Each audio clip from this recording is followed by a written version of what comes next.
Como um exército fake derrotou generais de verdade. 3 episódios reais mostram uma coisa incômoda. A história não é feita só por força e números. Ela também vira para o lado certo quando alguém entende medo, vaidade, pressa e silêncio. Você vai ver um exército que era teatro, um julgamento usado como arma e um golpe que comprou respeito com papel timbrado. O exército fantasma que enganou generais. Na reta final da Segunda Guerra, um grupo pequeno recebeu uma missão que parecia absurda. Fazer o inimigo enxergar uma força enorme onde só existia vento, lona e gente boa de improviso. Em vez de reforço real, entraram em cena infláveis no formato de tanques, caminhões falsos, lonas pintadas com sombras certas, placas de sinalização colocadas como quem monta um cenário e alto-falantes que espalhavam som de motores, esteiras e pontes sendo montadas. A pergunta é direta. Como se convence um comandante experiente a deslocar tropas, artilharia e combustível para o lugar errado? Não é com um truque só. É com uma sequência coerente de pistas que se confirmam entre si. Se o céu mostra rastros onde deveria haver comboios, se o rádio transmite mensagens que soam plausíveis, se a patrulha avista marcas de pneus novas, se moradores comentam sobre soldados que chegaram de madrugada, o cérebro completa o resto e fecha a conta antes da verificação. Esse exército de mentira funcionava porque era feito para tocar a rotina da guerra. Uma posição falsa precisa ter latrinas, depósito, trilhas pisadas, caminhões parados e barulho no horário certo. Até o tédio precisa estar no lugar, porque uma concentração grande de tropas tem momentos de espera. Eles pensaram nisso. Criaram sujeira no chão, deixaram sinais de manutenção, espalharam caixas vazias e redes de camuflagem. O que parecia detalhe era a própria arma. Quando a informação chegava por fontes diferentes, visual, sonora, comunicação, ela virava verdade prática. Ninguém tem tempo infinito para checar tudo em campo. O resultado não foi mágica, foi custo e benefício. Desviar uma divisão por um dia, atrasar uma travessia, fazer um comandante proteger uma costa que não seria atacada. Isso muda rotas e salva vidas sem disparar um tiro. Também revela algo que vale fora do campo de batalha. Quando um sistema quer ser acreditado, ele não pede permissão, ele ocupa a cabeça com sinais consistentes. Vale notar como a mente aceita rápido o que parece encaixar em um padrão conhecido. Ela aceita porque quer reduzir risco, porque quer decidir e seguir. E justamente por isso a história desse exército é mais do que uma curiosidade, é uma aula sobre como a realidade pode ser empurrada para um lado quando a cena é montada com disciplina. O mais interessante é que a equipe misturava gente de ofícios que raramente viravam herói de guerra.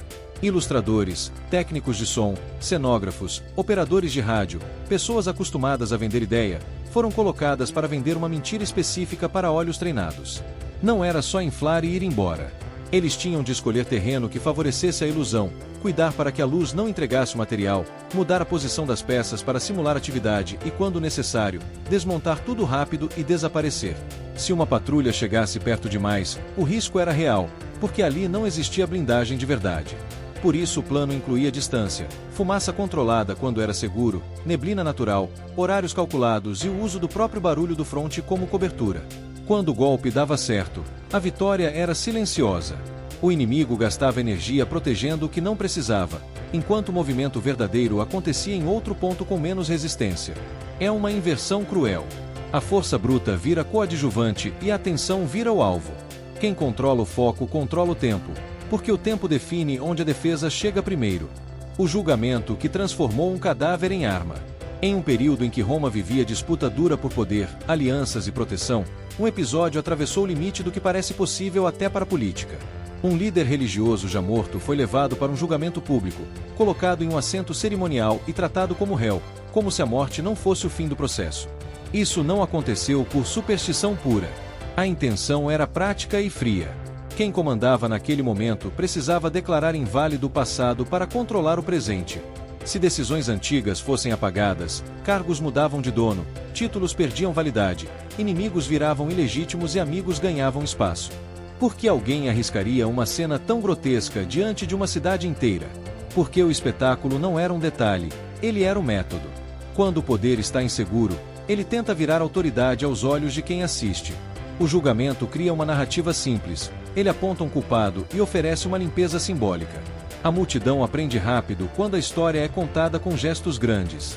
Acusações foram lidas, respostas foram encenadas por um porta-voz e o réu, obviamente, não podia se defender. Isso também fazia parte do desenho. Um inimigo que não fala pode receber qualquer culpa. Um aliado que quer governar sem contestação precisa de silêncio e precisa de uma cena que pareça oficial. O rito, as vestes, o local, os juramentos, tudo dava aparência de legalidade.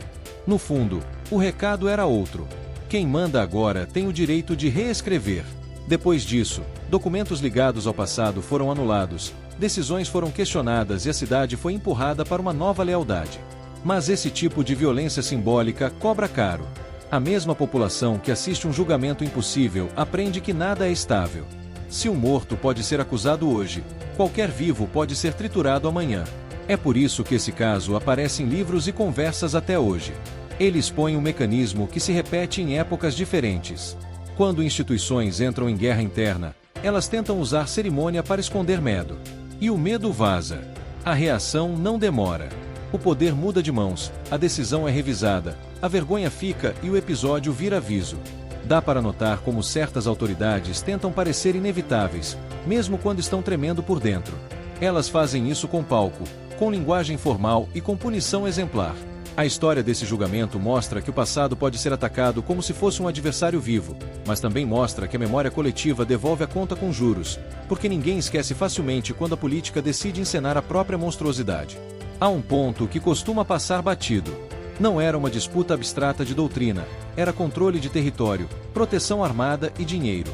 Famílias influentes se alternavam no comando e buscavam apoio fora da cidade, o que tornava cada decisão anterior uma ameaça concreta para quem chegava depois. Quando se declara que um antigo governante foi ilegítimo, abre-se espaço para dizer que tudo o que ele assinou também não vale, incluindo nomeações, perdões e acordos. Esse é o núcleo do caso. Ele mostra como uma assinatura pode valer mais do que uma espada e por isso vira alvo. E mostra também como um julgamento pode ser usado para ensinar medo, porque quem assiste aprende a obedecer antes mesmo de entender. O golpe que fez um monumento parecer à venda. Paris vivia uma fase de modernidade ruidosa, com obras, escândalos e manchetes sobre dinheiro público. Um monumento famoso, caro de manter, era assunto constante por causa de reformas e críticas. Foi nesse ambiente que um golpista enxergou uma brecha simples. Se a cidade já comenta que algo custa demais, basta trocar o tema de reforma por um tema de descarte e colocar sigilo por cima. Ele se apresentou como funcionário de alto nível, alugou uma sala com aparência oficial e chamou empresários do setor de sucata para uma reunião reservada. A história contada era calculada. O monumento, segundo ele, seria desmontado em silêncio para evitar protestos e o metal seria vendido para quem oferecesse melhor proposta. Não era um convite público, era uma chance restrita. E é aí que a mente tropeça. Quando alguém acredita que recebeu acesso exclusivo, ele para de fazer perguntas que faria em público. Pouca gente quer parecer desconfiada demais e perder a oportunidade. Para fechar a armadilha, o golpista usou detalhes que parecem pequenos mas que colam como cola. Papel com carimbo, termos burocráticos, horários curtos, a exigência de discrição, a promessa de uma visita técnica, tudo isso cria a sensação de que existe uma máquina estatal por trás. Ele ainda escolheu uma vítima específica, observou quem estava mais ansioso para crescer e ofereceu sinais de que aquela pessoa seria escolhida, desde que agisse rápido e sem ruído. Quando o dinheiro chegou, o golpista sumiu. E a parte mais dura não foi só a perda financeira. Foi a vergonha. A vítima pensou em silêncio, em reputação, em não virar piada, o que atrasou a denúncia e abriu espaço para o mesmo método ser tentado de novo. O caso é lembrado porque mostra o mecanismo central dos golpes sofisticados. Eles não se baseiam em ignorância, eles se baseiam em pressa, em medo de perder uma chance e em desejo de pertencer a um círculo seleto. Se você recebe um convite que parece oficial, com discurso de sigilo, qual é o primeiro teste que você deveria fazer? É buscar confirmação fora do canal que está te pressionando, em uma fonte independente e em um tempo que você controla. O golpista vence quando ele define o relógio, define o palco e define a vergonha. Por isso essa história é útil. Ela lembra que aparência de autoridade não é autoridade, que burocracia pode ser figurino e que, quando a proposta exige silêncio imediato, o silêncio quase sempre está protegendo o lado errado. Um detalhe que torna o episódio ainda mais revelador é o uso consciente da corrupção como prova. Em certo momento, o golpista sugeriu que precisava de um pagamento pessoal para destravar a escolha, como se aquilo fosse um desvio comum dentro do sistema. Isso funciona como teste duplo. Se o empresário aceita, ele se compromete moralmente e evita expor o caso depois. Se ele recusa, ele é descartado sem risco, porque pode denunciar.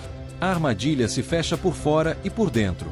Por fora, o cenário parece oficial. Por dentro, a vítima vira cúmplice do próprio erro e se amarra pelo medo de admitir que topou uma vantagem suja.